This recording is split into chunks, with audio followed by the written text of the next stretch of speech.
మేము ఇప్పుడు ప్రజెంట్ లేడీస్లో ఎక్కువగా ఫేస్ చేస్తున్న ప్రాబ్లమ్ ఇన్ఫెర్టిలిటీ.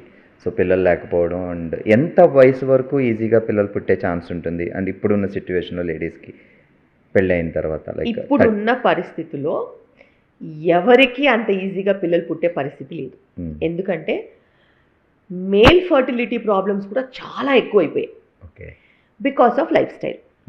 అలాగే ఫీమేల్ ఫర్టిలిటీ ప్రాబ్లమ్స్ కూడా చాలా ఎక్కువైపోయాయి. అది పీసీఓడి అనొచ్చు, ఎండోమెట్రియోసిస్ అనొచ్చు, ఫైబ్రాయిడ్స్ అనొచ్చు, ఎడినోమయోసిస్ అనొచ్చు, స్థూలకాయ సమస్యలు అనొచ్చు అండ్ ఏజ్. ఇవన్నీ కూడా చాలా ఇన్ఫ్లుయెన్స్ చేస్తున్నాయి.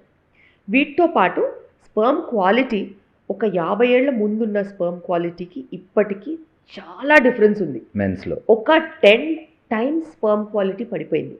అంత బ్యాడ్గా పరిస్థితి ఉంది. Whether it is life style ఉండొచ్చు, లేకపోతే వాళ్ళ స్లీపింగ్ ప్యాటర్న్ ఉండొచ్చు, క్లోత్స్ ఉండొచ్చు, కెమికల్స్ ఉండొచ్చు, వాళ్ళు తీసుకునే ఫుడ్ ఉండొచ్చు, వాళ్ళు తీసుకునే స్ట్రెస్ ఉండొచ్చు, ఏవైనా ఉండొచ్చు.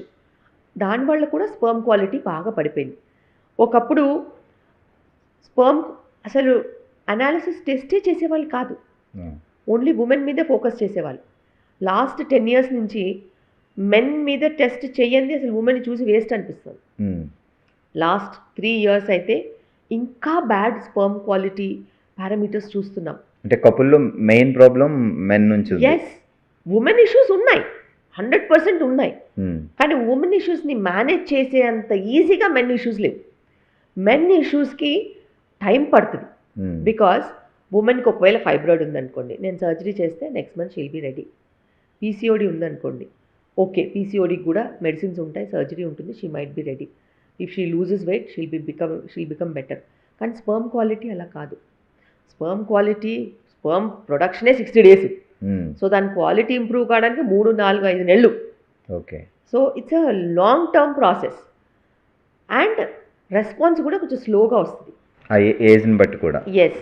అండ్ ఇప్పుడు అన్నిటికంటే పెద్ద ప్రమాదకరమైన ఇష్యూ అంటే ఎగ్స్ తగ్గిపోవడం, లో ఏఎంహెచ్ అనేది నిజంగానే నా ప్రాక్టీస్ని అతలాకుతలం చేస్తుంది. ఎవరికి చూడు ఏఎంహెచ్ అంటే నంబర్ ఆఫ్ ఎగ్స్ తక్కువ ఉన్నాయి. ఎందుకు తక్కువ ఉన్నాయో తెలియదు.